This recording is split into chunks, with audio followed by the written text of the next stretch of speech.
Convido você a falar agora sobre um assunto importantíssimo. No mês de abril é lembrada a luta de conscientização sobre o autismo.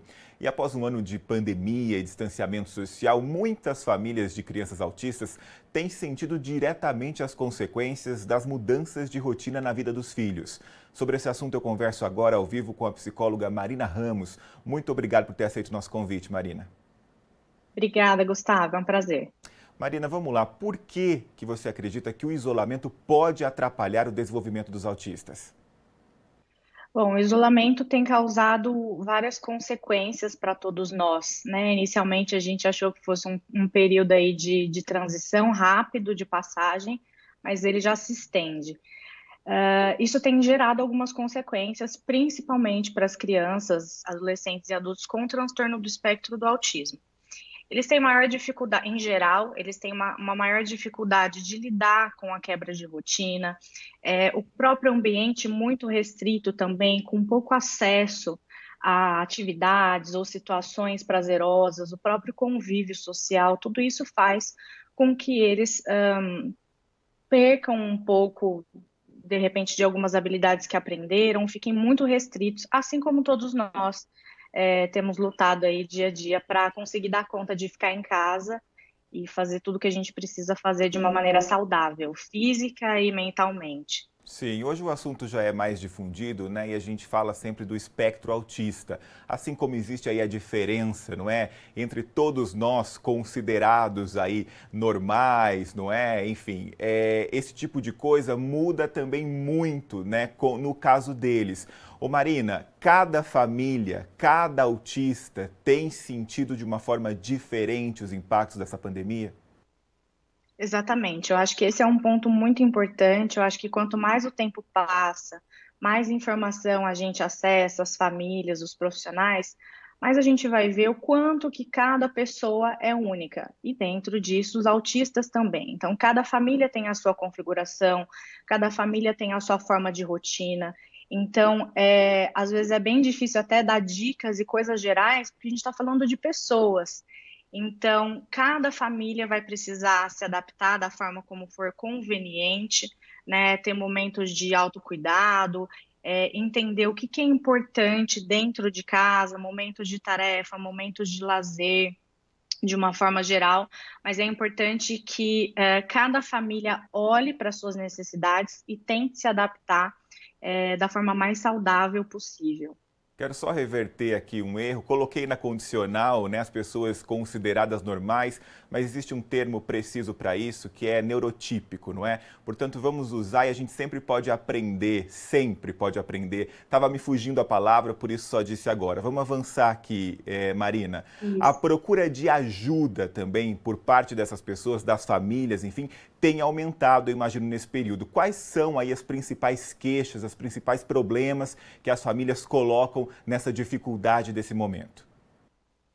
Geralmente, as famílias que já estão em tratamento, que já possuem um apoio profissional, elas acabam tendo um pouco desse apoio, né, essa rede de apoio um pouco mais próxima. As famílias que não têm essa rede têm procurado, porque essa mudança de rotina é muito grande. Muitas crianças, ou adolescentes, ou adultos, quando eu falo autistas em geral, tendem a mudar o comportamento nesse período, né, de extrema restrição, assim como nós. Então, é muito importante que os pais saibam lidar, que os pais entendam primeiro sobre o espectro do autismo, né, as características que compõem, mesmo sendo indivíduos completamente diferentes, existem alguns critérios que são compatíveis a todos eles, né, que é um pouco da dificuldade de comunicação e interação social e padrões restritos e repetitivos de comportamento, o que vai fazer com que algumas dificuldades se potencializem nesse período. Então, os pais têm buscado mais ajuda, mais apoio, porque são momentos de muito estresse, de muita ansiedade, né, sem saber o que vai acontecer no dia seguinte. Então, a gente precisa disponibilizar esse apoio. Agora, aproveitando aí até esse assunto que você trouxe, não é? A gente pode considerar que muitos lares aí viraram uma panela de pressão, não é? Home office, cuidados domésticos, enfim. Eu sei que é difícil, a gente está imaginando um cenário ideal onde essa família consegue, né, dedicar boa parte do tempo a esses cuidados. Mas a gente sabe também que a maior parte das famílias, não é? O grande parte das famílias não tem essas condições e que lida com tudo isso de maneira muito problemática. Como que você diria, Marina, de maneira geral, alguma orientação para tentar equilibrar tudo isso? A pressão natural do momento, todo mundo em casa e ainda lidar com uma situação assim.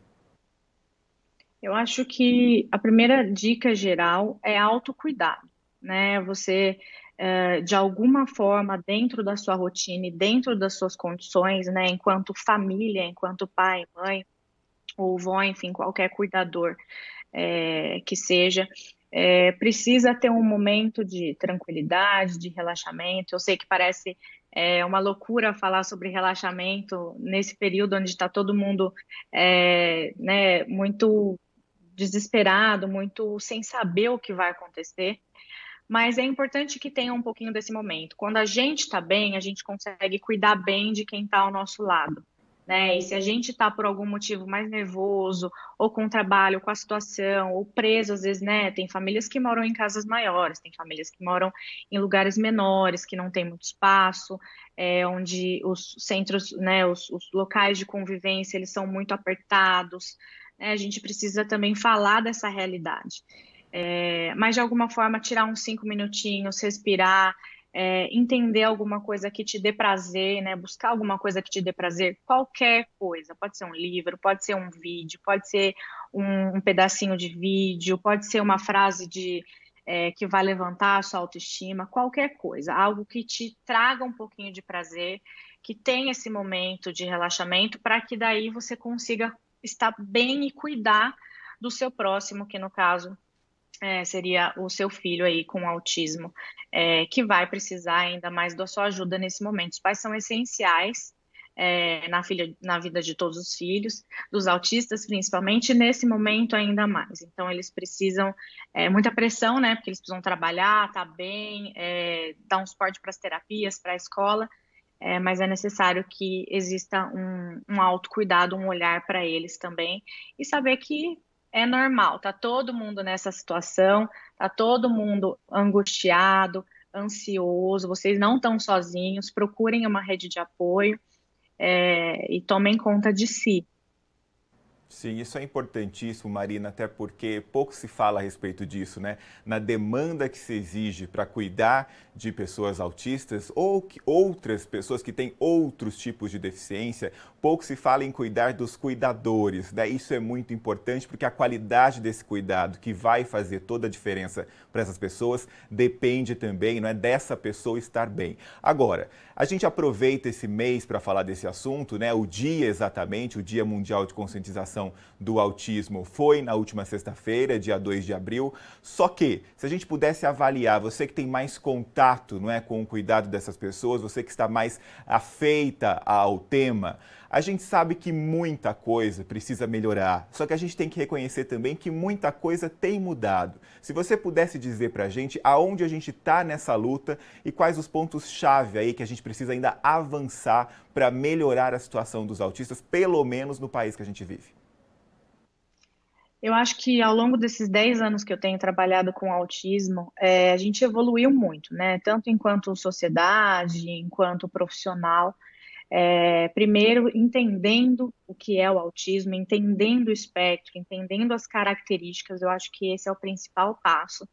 E agora eu acho que a gente começa a caminhar muito no sentido da sociedade. Então, nós já sabemos do que se trata o espectro, nós já sabemos sobre os tratamentos, né, a intervenção baseada em análise do comportamento, as eficácias, nós já sabemos de todo esse escopo, mas agora a gente, enquanto sociedade, né, acho que a gente está caminhando para esse momento, como que a gente inclui essas pessoas, né? O tratamento ele é extremamente importante, intervenção precoce, quando possível, ainda mais.